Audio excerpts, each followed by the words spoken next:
그런데 어떤 학생이 인권 침해 문제를 해결하기 위해서 인권 침해 사건을 일으킨 사람들에게 태형을 가해야 된다라고 답을 쓴 거야.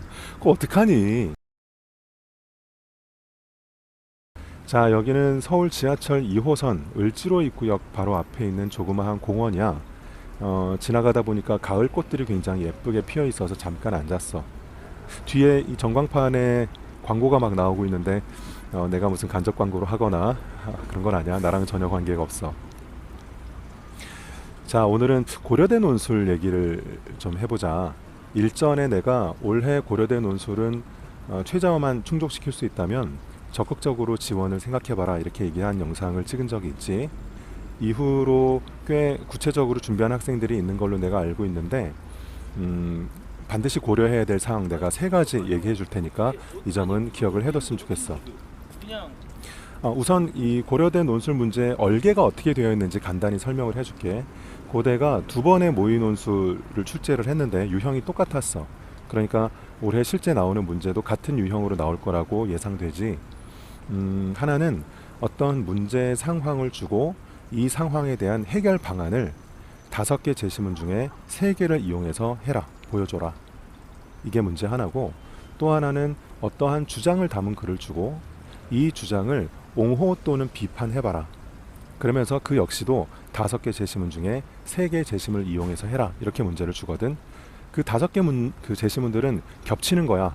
그래서 1번에서 써도 1번, 2번 모두에서 써도 되고, 뭐 1번에서는 쓰고 2번에서는 또 다른 제시문을 쓰고 그래도 상관없어. 그건 전혀 관계없이 여러분들이 선택을 해서 답안을 구성하면 되겠어. 자, 그러면 우선 그 방안을 제시하라는 문제에 대해서 유의할 점을 한 가지 얘기를 해줄게. 꼭 기억해야 될 것. 방안은 구체성과 도덕성을 가져야 돼. 다시 얘기한다. 구체성과 도덕성을 가져야 돼. 구체성을 띄어야 된다는 것은 좀 이해가 되지. 왜냐하면 문제 자체가 방안을 아주 구체적으로 물어봤잖아. 방향을 물어본 것과는 다르지. 방향이라는 것은 일정한 이런 정도의 어떤 지향점을 보여달라는 것인데 비해서 방안은 그 지향점을 구체적으로 구현해내기 위한 것. 그러니까 훨씬 더 구체성을 띄워줘야겠지. 그래서 구체적으로 답을 해라. 물론 이것이 당장 뭐 국가에서 정책적으로 시행을 할 만큼 대단히 구체성을 띠라는 것은 아니야. 그래도 적어도 여러분들의 사고의 어떤 면밀성, 구체성을 보여줄 정도까지는 고민을 해줘야 돼. 의외로 학생들이 놓치는 게 도덕성이야. 선생님, 저는 도덕적인 사람이에요. 그래, 알아.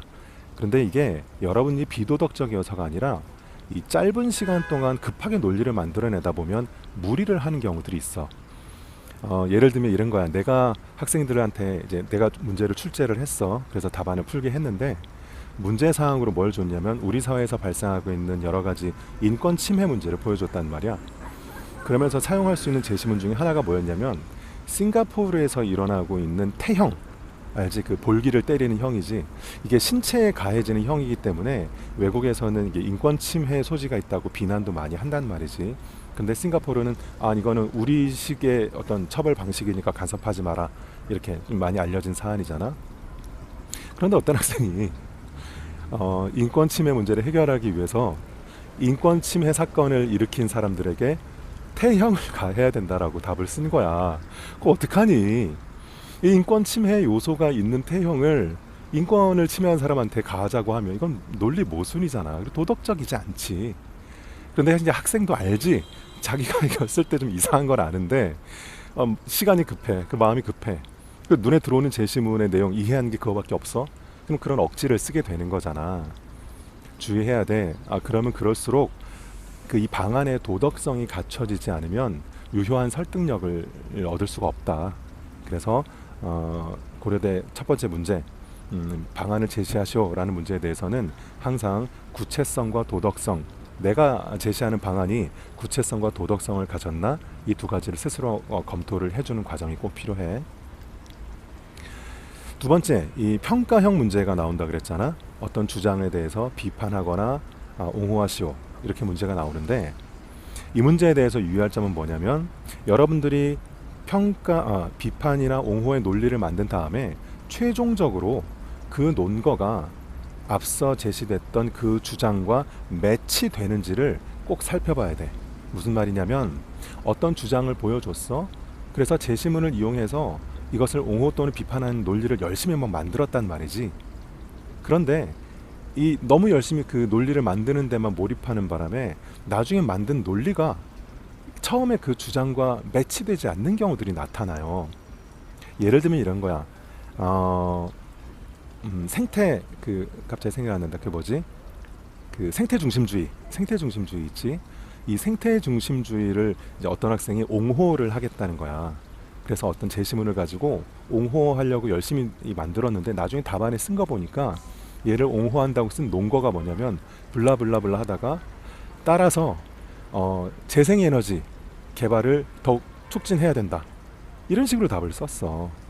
근데 이거는 재생에너지 개발을 하자는 얘기지 이 생태 중심주의를 옹호하는 얘기가 아니잖아. 이러이러해서 생태 중심주의가 타당하다거나 생태 중심주의를 하면 이러이러한 긍정적인 효과가 나타난다거나 그러한 얘기들이 아니잖아. 그러니까 자기 논리에 빠져서 엉뚱한 길로 빠진 거야. 그러니까 이런 일이 벌어지지 않도록 그 문제 2번 그 평가형 문제가 나올 때에는 내가 만든 논거가 원래 옹호 또는 비판하고자 했던 그 주장과 정확하게 논리적으로 매치되느냐 이것을 항상 살펴보면서 논리를 구성할 필요가 있다는 것도 기억해 두자. 마지막으로 한 가지는 1번과 2번 문제 모두에 통용되는 것인데 제시문을 여러분들이 잘 활용해야 돼. 제시문을 잘 활용해야 돼. 어디까지나 주어진 제시문을 이용해서 방안도 만들고 옹호 또는 비판의 논거도 만드는 거거든. 그런데 학생들이 이 제시문을 제대로 활용하지 않고 답안을 쓰는 경우들이 많아. 여러 가지 케이스가 있어. 첫째, 가장 심각한 것은 제시문 자체에 대한 언급이 없거나 아주 심각한 거지. 그러면 제시문에 기반한 것이 아니라 그냥 자기의 배경 지식으로 답을 쓰는 것이기 때문에 가장 심각한 문제야. 또는 제시문에 이만큼 얘기를 하고 있는데 아주 특정한 일부분을 가지고 와서 그 제시문의 취지로 이거를 그냥 삼아서 답안을 쓰는 경우, 이러면 제시문의 원래 취지에서 벗어나는 경우들이 많지. 마찬가지로 제시문이 의미하는 바를 오해하는 경우도 마찬가지야. 이렇게 되면 제시문에 기반해서 논리를 만들어 가라는 고려대의 요구사항에서 벗어나 버린 거야.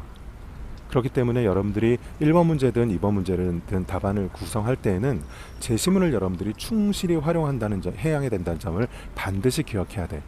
제시문의 일부가 아니고 이 제시문 전체가 의미하는 바를 정확하게 이해해서 그것을 논리의 출발점으로 삼는 거지. 그것으로부터 단계적으로 논리를 만들어가는 과정을 잘 보여줘야 된다. 다만 여기서도 여러분들이 유의해야 될 점은 제시문에 기반하고 제시문을 출발점으로 삼으라는 것이지 제시문으로 답안지를 도배하라는 뜻은 절대 아니야. 제시문을 이용해서 자기의 의견을 보여줘야 되는 거잖아. 그런데 답안의 많은 부분이 그냥 제시문의 내용을 단순히 옮겨 적은 걸로 끝난다? 이것도 큰일 나는 거야. 그래서 세 번째 유의사항을 정리하면 제시문을 잘 활용해야 된다. 그런데 이때 여러분들은 제시문이 말하고자 하는 전체적인 취지를 정확하게 이해해서 자기 논리의 출발점으로 삼아야 하고, 단 이것은 출발점이지 종착점이 아니기 때문에 제시문 자체로 답안을 너무 많이 채워서는 안 된다. 이 점도 같이 기억을 해둬야겠다.